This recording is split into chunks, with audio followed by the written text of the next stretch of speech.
Blue and gold macaws are famous for their stunning colors. Those bright blue wings and a chest of brilliant gold. And of course, their voices powerful enough to fill an entire house. But there's something about them that many people don't get to see. Their profound ability to just quietly observe. This is a story about that hidden side, a story that takes place in a warm, loving family home.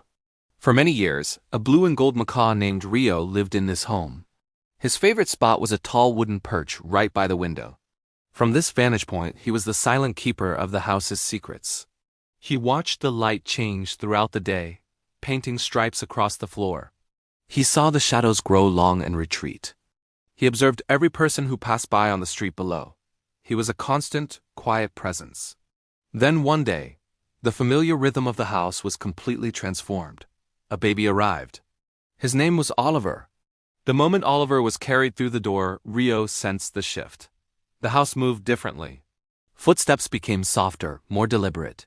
Voices dropped to gentle whispers. The usual sounds of the day were replaced by long stretches of silence, often punctuated by the sudden, sharp cries of a newborn. Rio's reaction was not what you might expect from a macaw. He didn't scream or squawk in protest of the new noise. He didn't flap his wings wildly in agitation. Instead, he did what he always did.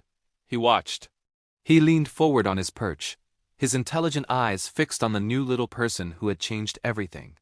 Every time Oliver was in the room, Rio would turn his head just slightly, focusing one eye, taking in every single detail.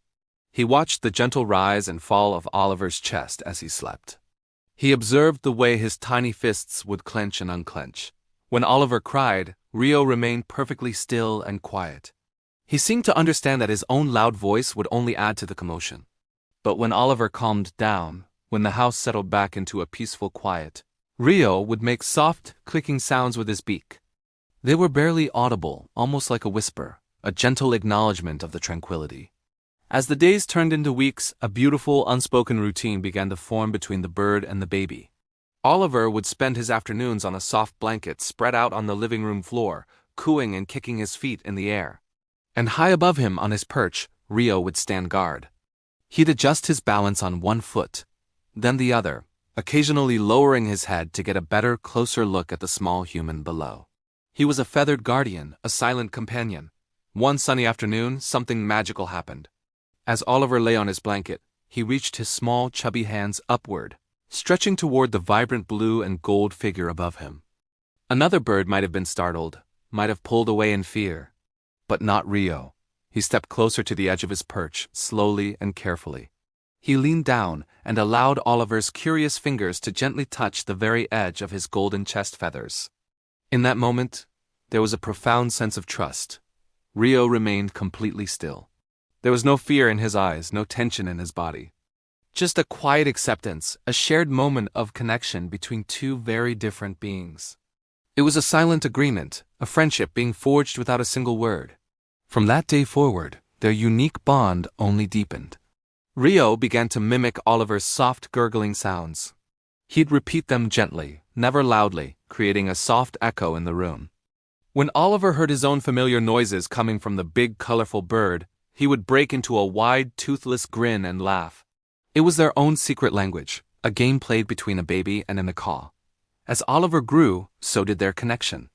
Rio followed his every movement from his perch, turning his body to keep the little boy in his view at all times. When Oliver learned to sit up on his own, a major milestone, Rio leaned down from his perch, as if to get a better look, offering silent encouragement. When Oliver started to crawl, exploring the world on his hands and knees, Rio watched from above, his head tilted, tracking his journey across the living room floor. He was a constant, supportive presence in Oliver's world. Years later, when Oliver was old enough to have clear memories, he would think back on his childhood with Rio, and he wouldn't remember the macaw just for his bright, beautiful feathers or his occasional loud calls. He would remember Rio for being a part of the quiet moments. He'd remember the feeling of those soft feathers against his tiny hand. He'd remember the gentle, clicking sounds that filled the quiet afternoons. He'd remember the feeling of being watched over, of having a constant, silent friend. Because this story reminds us that some of the deepest bonds don't need dramatic rescues or high-stakes drama. They aren't always loud and flashy. Sometimes the strongest connections are built in the quiet spaces. Through unwavering attention, incredible patience, and the simple, profound act of just being present for one another. Thank you so much for watching.